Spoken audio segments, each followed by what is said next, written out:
ఇచ్చారు ముందు ఆ కాలనీ వాళ్ళకి. కాంగ్రెస్ 6 గ్యారెంటీల వల్లనే మేము ఓడిపోయామన్నారు మాజీ ఎంపీ వినోద్ కుమార్. రాజన్న సిరిసిల్ల జిల్లా బీఆర్ఎస్ కార్యక్రమంలో ఆయన మీడియాతో మాట్లాడారు. మేడ్ మేనేరు ముంపు గ్రామాల వారికి డబుల్ బెడ్రూమ్లు 5 లక్షలు ఇస్తామని కేసీఆర్ ఆనాడు హామీ ఇచ్చారన్నారు. అయితే చట్టపరమైన కారణాల వల్ల ఇవ్వలేకపోయామన్నారు. రైతు రుణమాఫీ 40% కూడా జరగలేదన్నారు. రేవంత్ సర్కార్ సంవత్సర కాలం పాలనలో పూర్తిగా విఫలమైందని విమర్శించారు.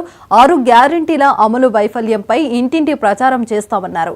కాళేశ్వరం ప్రాజెక్టు అంటే మేడిగడ్డ ఒకటి కాదన్నారు. మేడిగడ్డకు వెంటనే మరమ్మతులు చేయాలని కోరారు.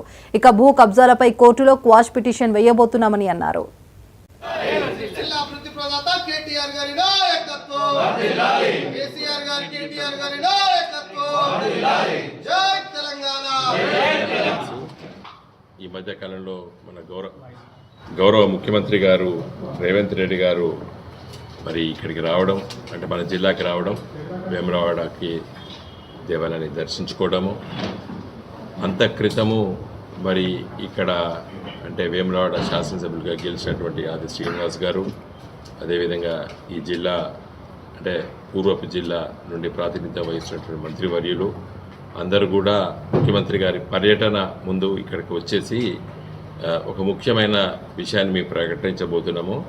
ముంపు గ్రామాల్లో ఉన్నటువంటి మరి నిర్వాసితులకి మేము ఒకానొక సమయంలో కూడా కేసీఆర్ గారు ముఖ్యమంత్రిగా మరి పర్యటించినప్పుడు ప్రతి ఒక్కరికి కూడా డబుల్ బెడ్రూమ్ ఇండ్లు కట్టిస్తానని చెప్పి హామీ ఇవ్వడము, ఆ హామీని నిలుపుకోలేదు కేసీఆర్ గారు అని చెప్పి మరి ప్రతి ముంపు గ్రామాల్లో ఉన్నటువంటి కొత్తగా నిర్మించబడ్డటువంటి కాలనీస్లోకి వెళ్ళి మరి మిత్రులు ఆది శ్రీనివాస్ గారు, కాంగ్రెస్ పార్టీ నాయకులు కేసీఆర్ గారు ఇవ్వలేదు డబుల్ బెడ్రూమ్లు, మేము డబుల్ బెడ్రూమ్లు ఇస్తామని చెప్పి చాలా సార్లు చెప్పడం జరిగింది.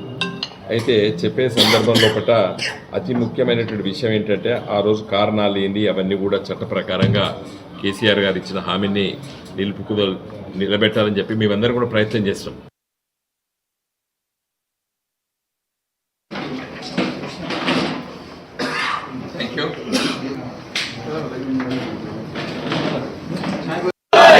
జిల్లా అభివృద్ధి ప్రదాత కేటీఆర్ గారి నాయకత్వం వర్ధిల్లాలి. కేసీఆర్ గారి కేటీఆర్ గారి నాయకత్వం వర్ధిల్లాలి. జై తెలంగాణ.